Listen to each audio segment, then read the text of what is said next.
right, it's the week. It's another week. This is Donovan Sadiq. This is the Hot Seat Radio Show. I'm with Mr. Moreno Valley, Daryl Terrell, and it's been a very good break. 4th of July weekend or week happened. Hope everybody was safe. You didn't lose any fingers or toes from popping those illegal fireworks out here.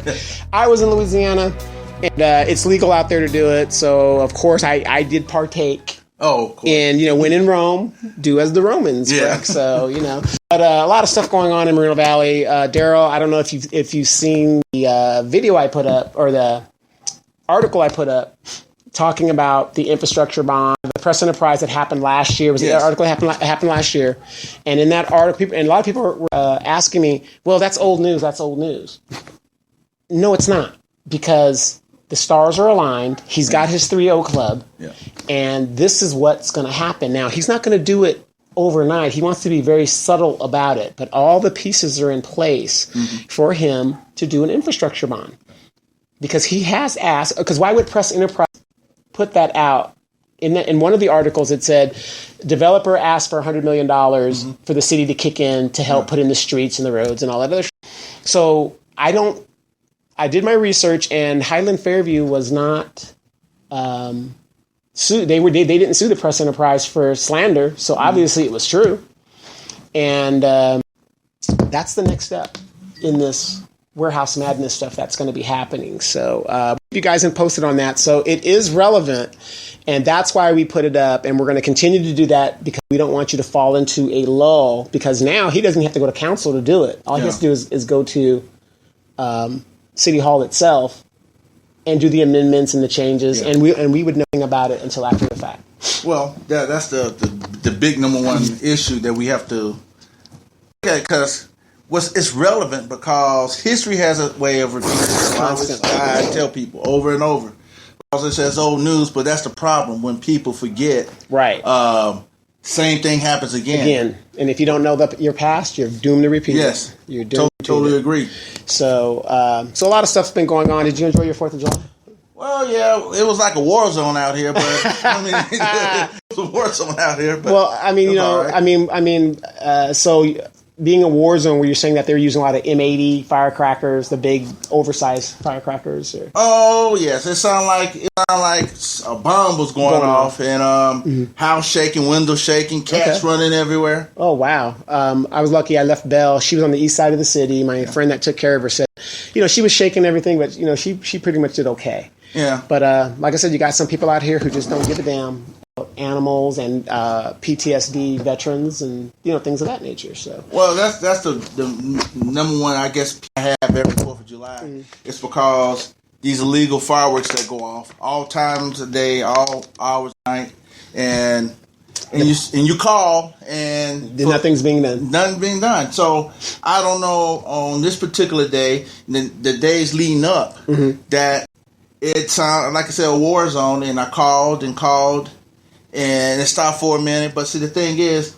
I was talking to a former police officer, law enforcement, and I asked him. I said, "Why?" I asked him, "Why did law enforcement then enforce the ordinance?" Right. Because I know they might have did it. We don't know. But the thing was, I was driving on the 4th, and there were police officers at the corner with the cones and everything else. And like I said, I don't know what their role was on that day, but they apparently they was right there. They could see the fireworks over their head. And they could do it on dispatch. Yeah, and he said to me, he said, "Well, you know what? If you had kids, why would you spoil the fun?" I'm saying, well, that's the point. You're supposed to enforce the law. Why? And the city has fireworks that they shoot off. Yeah. And why have laws if you're not going to enforce it? Because people, it shows how our community has become. To me, becoming somewhat lawlessness because people don't even follow the simple rules that are put out there. And so you hear them all night, then they say they flunk off. Right. And much less dealing with the fact that can you distinguish a gunshot from fireworks going on? So what if somebody was getting killed? Well, yeah, that's a big thing too, because again, when you say to a society, here's the laws, you follow them, and the guy says, why would you want to spoil people's fun? I said, it's not the point of spoiling some fun. It's about enforcing the law. So I said to myself then, so let's drive through a stop sign because Right. you're spoiling my fun. Right. Don't give me a ticket. Oh, wait, that's too much like, right, what you're saying. Well, yeah, but see, that's the thing about it because you got people. Right. And, I was monitoring stuff when I was down in New Orleans, the Gulf Shores and on the Gulf. And, San Bernardino County, it's legal to shoot fireworks over there where they sell them. Yeah. So just go over there. If you want to shoot fireworks and take your kids and you don't want to spoil their fun, take them over there and go shoot it over there. But and then number two, why would you want to shoot firecrackers in a drought-ridden area with a lot of brush and stuff like that? Well, that's another point because people are saying, well, you spoil someone. The thing like that because you got other crimes going on in the city. But they passed this ordinance in the county for a reason. Mm-hmm. Not to spoil someone's funds. It's because of safety. And you're talking about the that goes into fire brush. Mm-hmm. And not only talking about your pets and things like that, but look at what happened in Riverside. A young kid got his hand blown. Right. In San Bernardino, another kid lost his middle finger. Mm-hmm. So was it worth it? Well, that's the question. Yeah, we have to ask ourselves because to me, if you're going to have a civil society, if you want to have a good quality of life, mm-hmm. it starts by enforcing the law. Right. If you don't have the manpower. Mm-hmm. And we got other things to do, so repeal the law. Right. That's my thing. Repeal it. If you think it's a petty thing, it's we got murders and stuff. Mm-hmm. Okay, if it's petty, repeal it. That's my question. Repeal the law. But if we're not going to do it, then we need to enforce it. Right. Or what is that? With these cops, they have a lot of excuses. Oh, we don't have the manpower. Now we know at any given time there's only 13 to 15 cops patrolling the city. But that's still no excuse. Like you said, they can see where the fireworks are being thing. But Riverside had a good program where they put out bounties to do that. And if I was here, I would have made all kinds of money just turning these people in. Well, that's what I'm saying. When it comes to money, people will sell soul for money. Yeah, so we know that in this city. So that's we know that. But see, that's the whole point, though, because if you're not going to do it, then let's do this. Let's get with the county and set up a task force and find a way that we can feasibly enforce this law. And if we have to, our own city offer, say, $1,000. Or put a ad hoc committee and get some people that'll go out, citizens that are willing to go out and write tickets. Yes. And that's a good idea because I think you have to tackle this issue before. Because little small issues like that leads to big issues. Absolutely. And it leads to the deterioration of your community. Right. So you're absolutely right with that. Went down to Louisiana, had a great time. Mm-hmm. I brought back a whole pack of pecan praline candies. Oh, that sounds good. Ate them all. Okay. Oh, you did? Boudin, jambalaya. That sounds good. All the seafood you can eat. Gumbo. It was incredible. I know it doesn't seem like I put on a lot of weight, but I put on about 4.5 pounds and stuff like that. And I'm telling you, I don't care what anybody says. I don't care where you're from.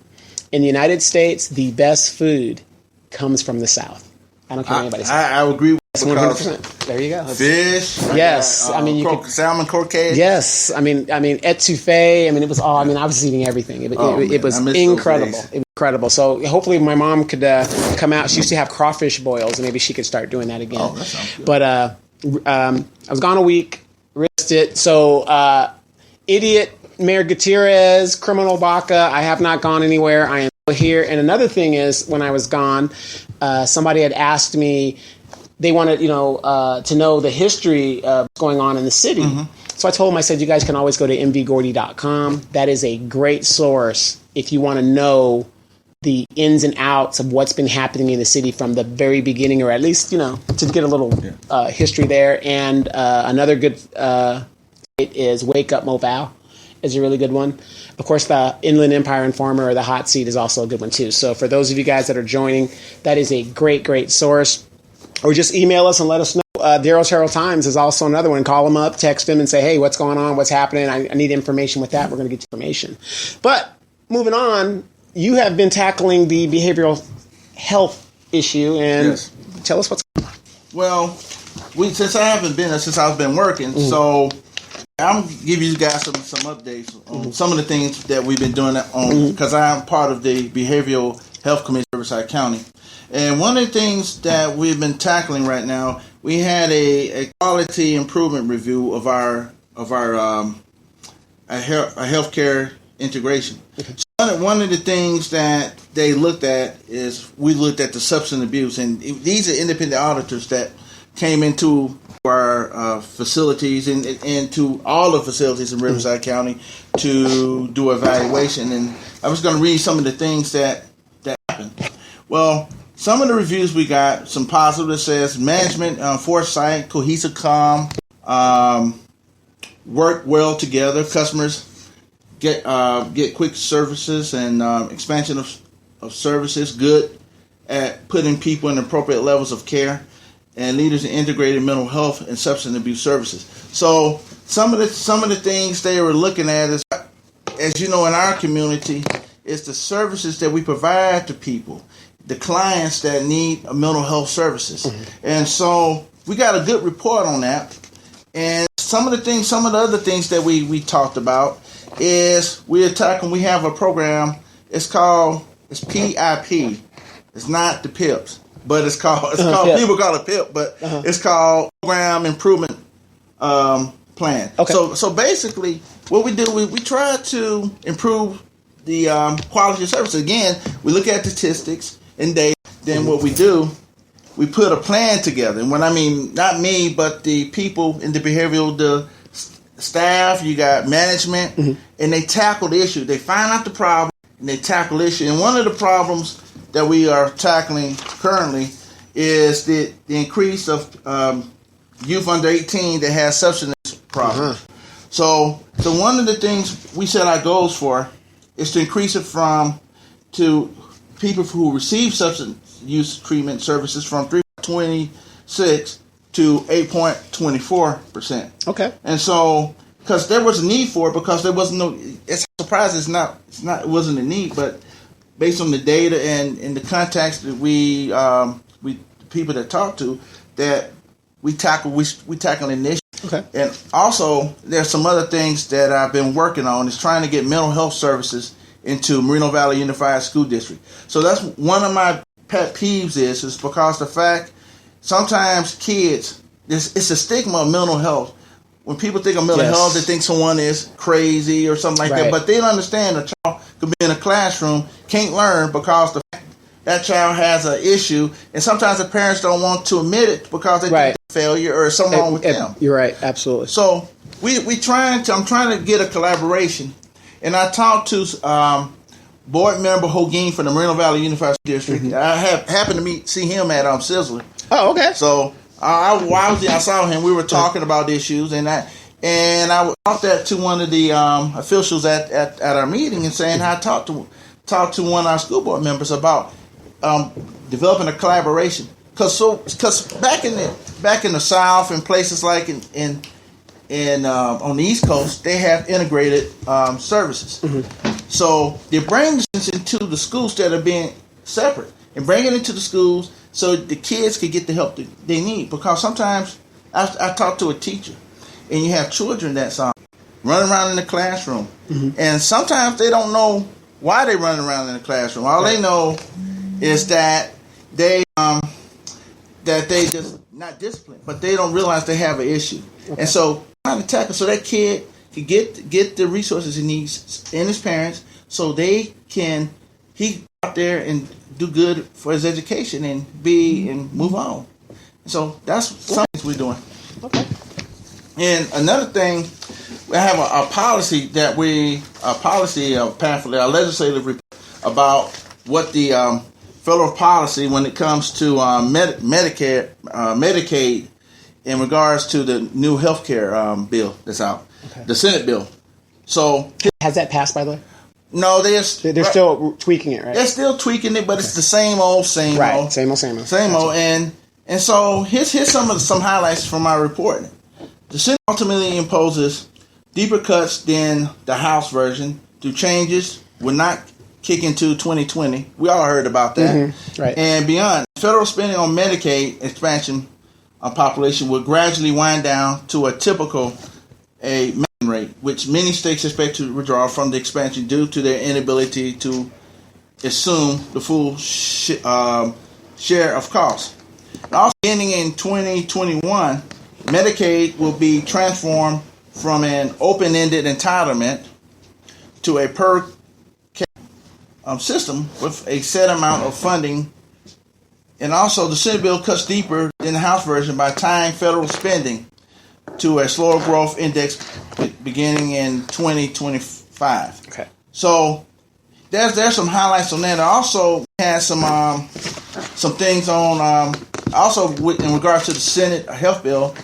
And one of the questions that our legislative policy person had asked is how many people will be uninsured and how many will be eligible for subsidies.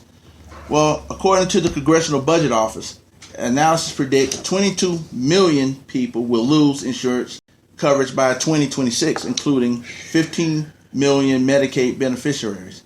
Starting in 2020, the subsidies will be capped at those earning up to 350%. And and here's something else too. The bill will also provide funding in 2018 and 2019 for extra subsidies to insurers to cover the cost sharing discount they are required to give the lowest income patients. So by cutting Medicaid for the poor and reducing subsidies for the middle class, the bill is able to rescue the rich from their tax burden. I had to put that in there. How many tax cuts do we give the rich? We keep giving them tax cut after tax cut after tax cut. Look at our infrastructure because they're not paying their fair share. Yeah. Exactly. Because in the 50s and stuff, the tax to be rich, it was a club. You paid a 75% tax rate. Mm-hmm. But look at the infrastructure back then when they were paying more than their share. Mm-hmm. Now it's down to 4%, I believe, and they want another tax cut. Well, yeah. See, that's fairness, and that's some of the. See, that's the biggest. Somebody's got to pay for this stuff. Well, yeah, it's not gonna be free because the freebies are over, and that's the thing about our country. You can't get something for nothing, and somebody has to pay. Whether it's me, you, or someone else who down the ladder is going to have to pay for it. Right, but the people who can pay for it. Okay, here's what a lot of people don't really know, and I did my research on this. If we cut the military budget in half, now America nobody spends even close to what we spend on our military spending. If we cut our military budget in half, we would still be the #1 military spender in the world. Okay, in half. That is enough money to pay for health care and even have a little extra to do other things. That's just the military budget. Well, because I know a lot of our projects, just like you said, like the infrastructure in our own city. I mean, look in your neighborhood, in your community, what you had to fight for to get the money to get this stuff done. Thank you, Jesse Molina. Thank you for backing that, and that was long overdue. Well, that's the most important thing other than crime in your community is our infrastructure here. Because if you got bumpy roads, you got crappy roads, people ain't gonna want to invest. No business don't want to come, and so I mean it's important. It's an important issue, and also I like to talk about the updates on the opiate crisis. Here's something we got. Yes, we have a big problem. Well, here's some statistics that I'm reading. Drug overdose deaths in the U.S. exceeded 59,000 in 2016, the largest annual jump ever recorded. Overdose deaths rose to 19% over the 52,400 recorded in 2015, and all evidence suggests the problem has continued to worsen in 2017. Wow. It's an epidemic right now.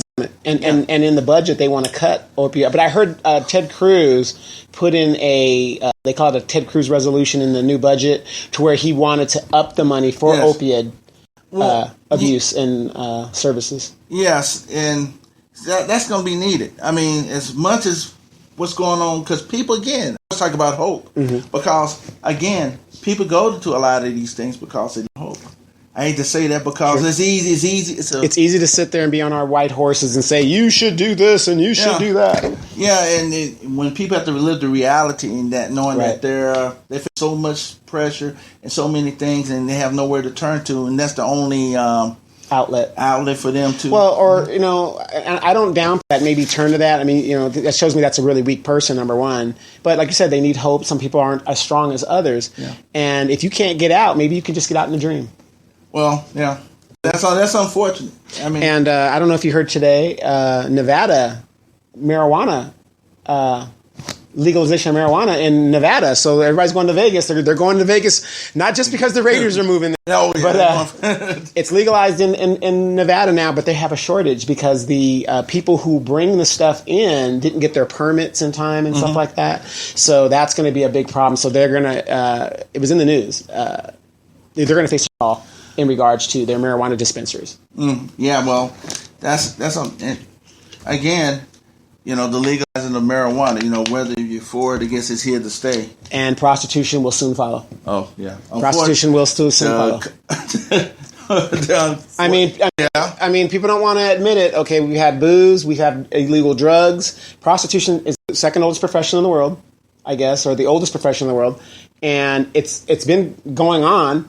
So the government is going to say that's the only reason that the government said let's legalize marijuana because a lot of people are doing it. So let's make some money off of it. Let's get a tax on it. They take that money and it goes in the coffers. So it's just a matter of time before prostitution is going to happen too. Yeah, but I don't. I don't condone it. I don't condone it. That's the same thing about the fireworks. When we go back to the fireworks, you remember what you were saying about the fireworks. Yeah. Now, if everybody's doing it, but the thing, it doesn't make it right. It doesn't make it right, but being a Western, we're very hypocritical. We have a $14 billion porn industry, and it does. Okay, but we're on the left coast. Though. Yeah, but I just never understood this. It's not illegal to have sex on camera and get paid for it, but it's illegal between two consenting adults in private to exchange whatever you do. It just doesn't make sense. And if you go to most Western countries, and I've traveled a lot, prostitution is legal in a lot of countries.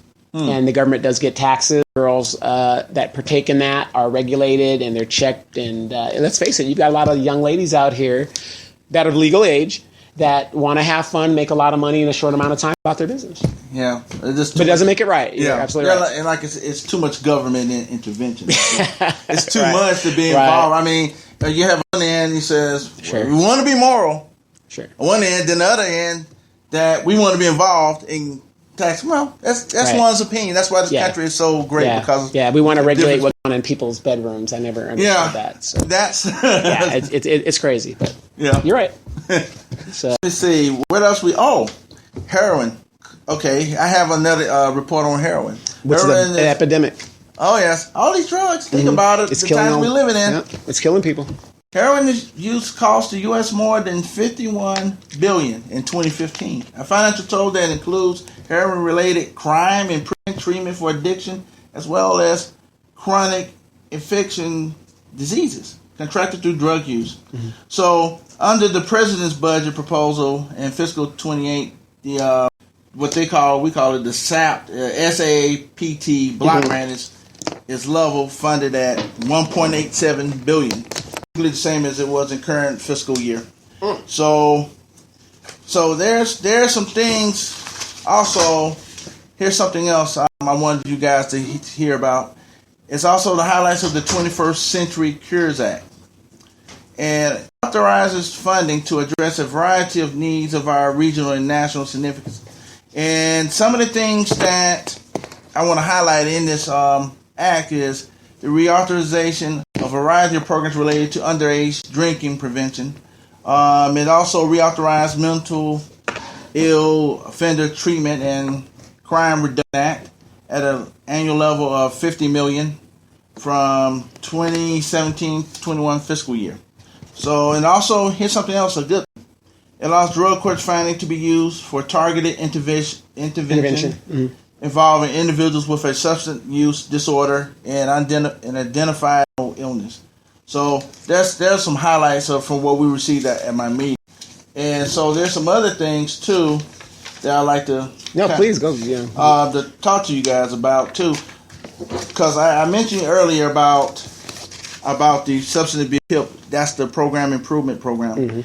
And as I said, here's what I'm reading. It says it's estimated that 12,129 Riverside County youth between the ages of 12 and 17 had an alcohol or illicit drug abuse or dependency problem.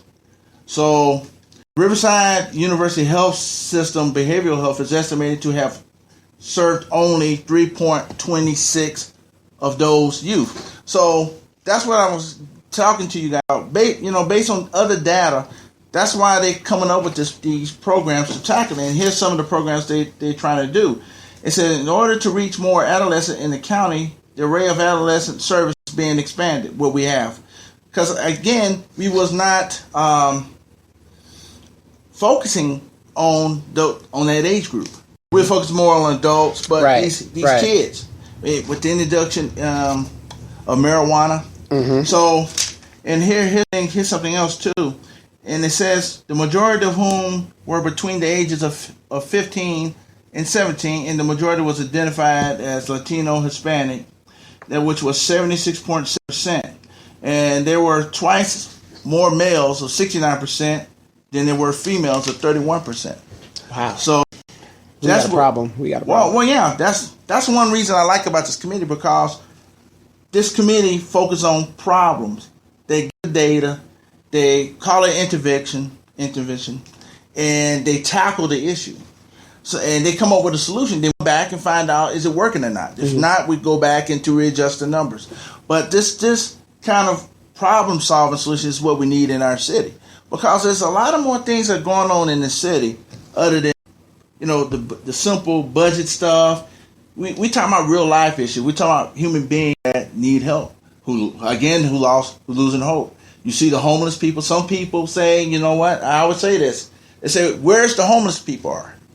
Well, maybe because you have your eyes covered, you don't see it. Maybe because you step over one of them.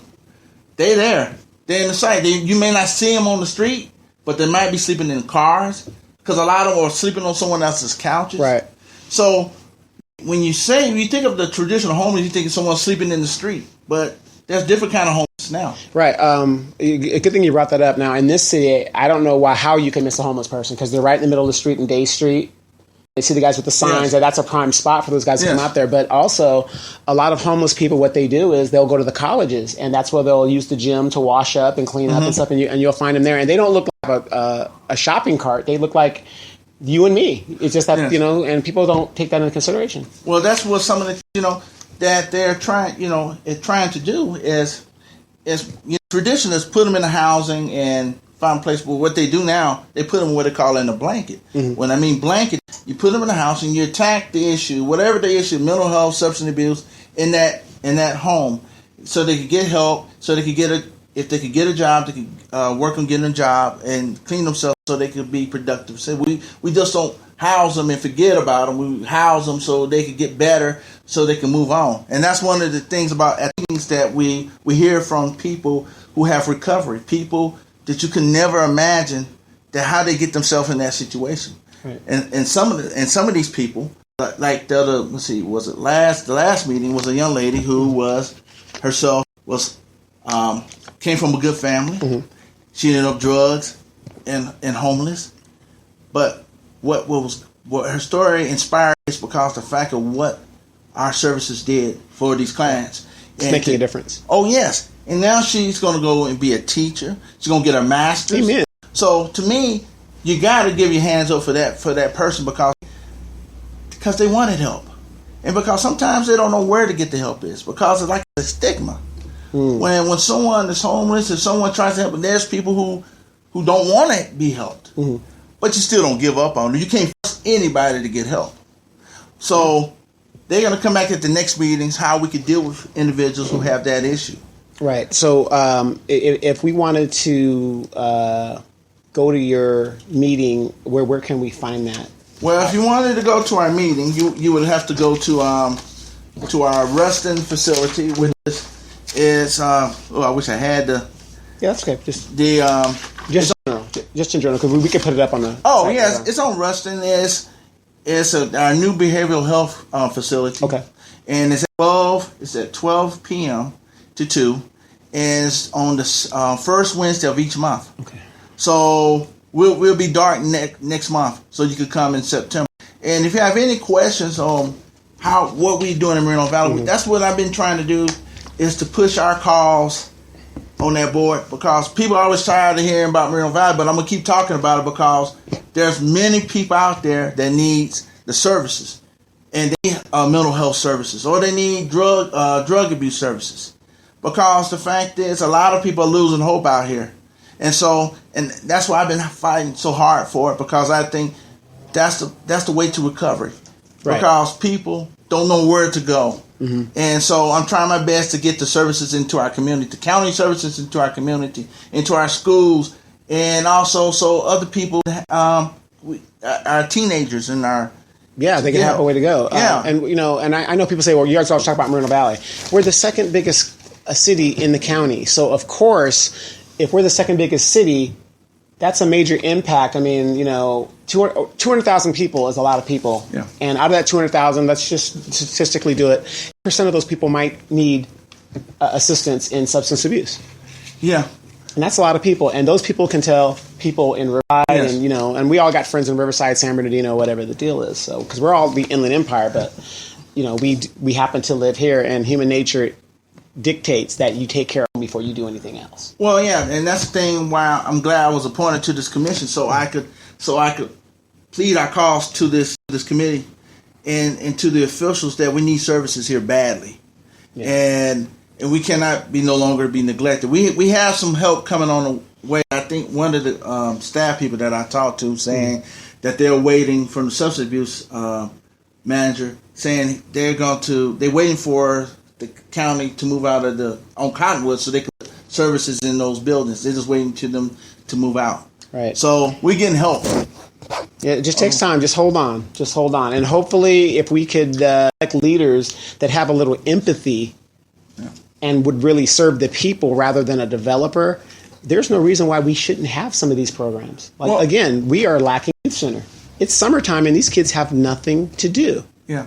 And we need more cooling center. I mean, because I attend some of the meetings down in Palm Springs in the past, and I see the kind of things they have down there. Well, they need cooling centers because it's, you know, the devil is right outside the door in Palm Springs. He's always there. Yes, but it's 105 last Saturday. So so we need to invest more into the human needs in the community. Yeah, cooling centers, youth centers, pools, public pools. Yeah, because when I lived in Georgia and I lived in Atlanta, we had every park had a pool. Right. It was. And I come out here, you have to go to a high school to go swimming. Mm-hmm. Why we don't have? I can understand why, because insurance, maybe the insurance. Yeah, we're in a what do you call that? A litigious society where we want to sue in case the kid slips at the pool. Oh, we're suing, and then it shuts down the whole pool for the whole community. Yeah. I remember at March Air Force Base when I was active, there was a pool there, and there was one at Norton, and we would go to the one at March, and somebody did something and the board got messed up or something, and so they took the board out. You can't even do. I wanted to do a triple Lindy, and I do a triple Lindy in the pool because there's no diving board. Well, not that anybody could sue this, but because somebody got hurt. Yeah, Well, that's what I liked in the summertime when I was younger. I used to go down to the park, pay my little 50 cents, jump in the pool, swim all day, right, and go home, do it again because that's something that I'm used to seeing. Because we had those services. We had parks that had pools. We had full service parks, what I call them. Right. We just didn't have baseball fields and no. Yeah, we were still too young. Center. Yeah, we were still too young at that time. But with 200,000 people, there's an excuse why we can't have these things now. Moreno Valley, as even though we have low-paying wage jobs that don't pay anything and they're not career-oriented, there's no excuse for a developer. Why do we have money for a developer to put in stuff for him, but there's no money for the people who are actually paying the taxes? Well, that's why I let the officials have to put more priority on the people. That's why it goes right back to what I said before. When you have people in our community that are suffering, and again, they work in 2 or 3 jobs maybe. Right. Or they not maybe, they are. Yeah. Mm-hmm. I was one of them that worked 2 jobs for almost a year. So I know living the paycheck is about, and not having some kind of amenities or someone invest. I pay my tax dollars where I'm not getting back in full what I paid for. Thus, here in Edgemont, all these people paying property tax all this time, and it didn't benefit this neighborhood. It benefited the east side of the city. Well, that's why, again, you have to have leaders that put people first. And what I mean by that, again, I always go back to the lady with the hole in the roof. Mm-hmm. That should have never happened. But then again, you got to hold these slumlords accountable. And as Victoria Baca been doing that, she can do less. We haven't seen her in the district. You know, I heard that the 4th of July she got booed during the parade. Is that true? I didn't hear it. People were telling me like, yeah, she was getting booed at the parade and stuff like that. I guess when they went to when they wanted, you know, where the grandstand is, I heard that she got booed there. I didn't. If anybody has that video, please, I would love to see that and play that over and over and over again. But that's going to go into our next segment. Well, we can go into it right now. I want everybody to think about this. When we talk about hope and what's going on, nobody wants to talk about the white flight that's happening in our city, and we're going to continue to say that because that's what's happening. People have seen the writing on the wall. The WLC is approved. If you live on the east side and you have a very nice home over there, you need to get out now. And a lot of people are leaving now and selling their home because the minute it's never going to be built, but the minute that it does, the value of your property is already going down just based on the location that it's in right now. So people are leaving. Now, I want everybody to go to AjaForCongress.com. Now, Aja was in the WLC wars with us. She's been in the community. She's somebody who doesn't just show up like Kid Krabaris and, I'm here and vote for me and God sent me and all that stuff. She didn't do all that. She was putting up tents. You were there. You saw we were putting up tents. I saw you guys. She was getting signatures and she was there. She's running for Congress right now. And we're not saying that she can stop the WLC and what has already happened. Again, if you're a good legislator and you know about government, just think if I was a councilman right now, that WLC would be done right now.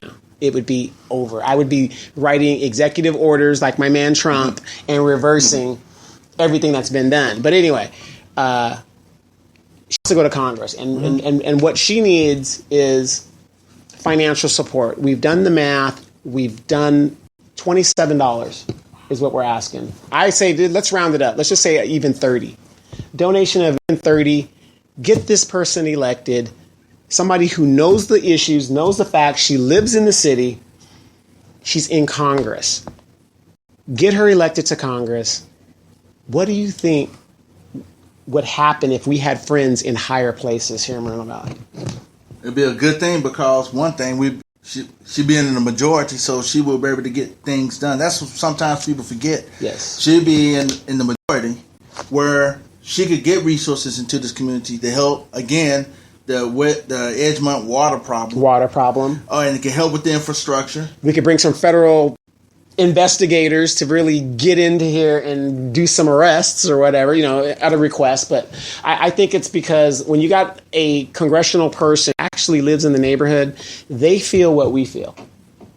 And nobody wants to live in a neighborhood, illegal fireworks going off, crime, there's not enough police. This is a congressional person that lives right here in the 4th District, the nice side of the city. Well, that's one of the things. So I was sitting there thinking about when we were talking about fireworks, that she could help create a grant for cities to apply for to help out with the extra patrol hours to enforce fireworks. People, be laughing about that, but again, it's not about fireworks. It's about enforcing the law. And it's what it's about. Why have laws if you're not going to enforce them?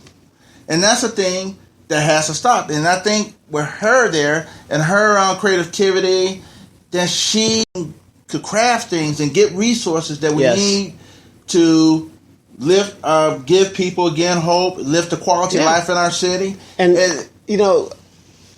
just think about it.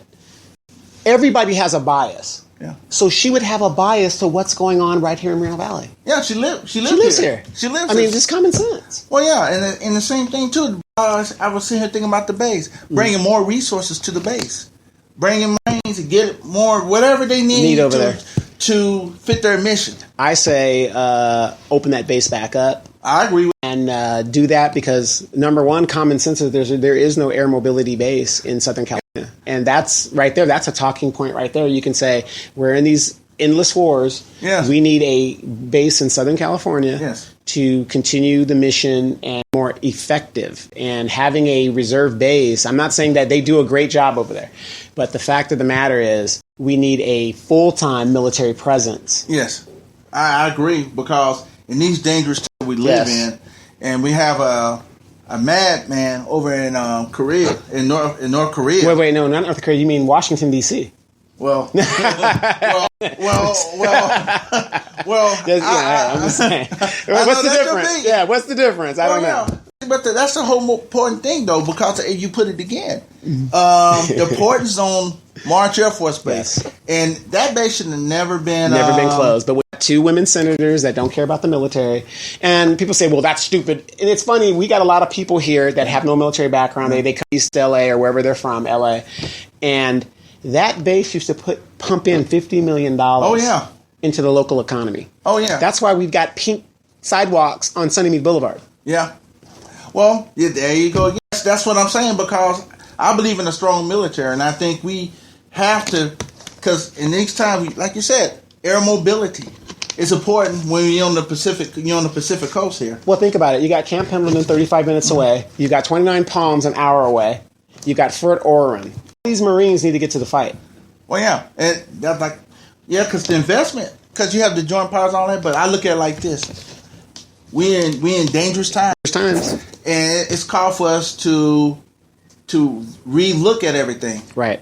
Well, think about this. When we were coming up and the base was active, when there was military people running around this town, was there a lot of shootings and things like that going on? No, I don't even recall that, because very rare. It was very rare because we had military people that were armed and trained to handle situations that happened. But now you have people, this is like the Wild Wild West. That's why they don't enforce laws, because what they're trying to do, and you can look it up, is they're trying to get people to leave this town and keep it a very poor town and really make the town fail.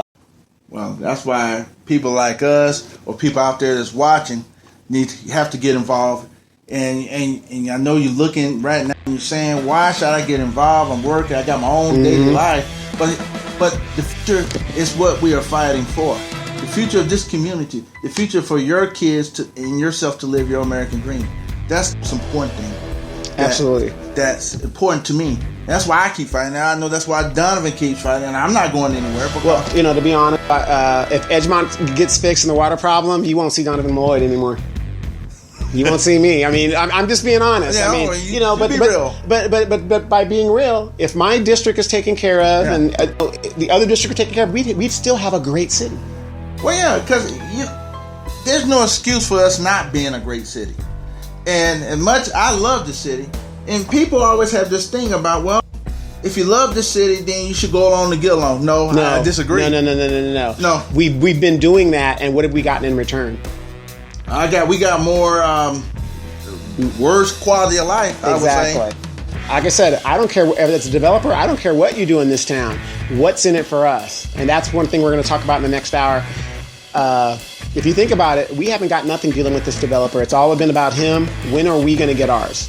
And we'll talk about that in the second hour. I'm Sadiq, Mr. Moreno Valley, Daryl Terrell. We are going to talk about that in the second hour, you guys. We love this format. Please download the app. It's on Google Play and Apple House, or whatever you call that thing, on the Apple side, so you can hear both of us and everything that's going on. So we're moving on up, and we're just getting better and better and better. We are not going anywhere. So for those of you guys that think that we have disappeared, 25 years from now, I've got everybody's faces that caused this problem in this city. We'll talk to you guys again in the second hour.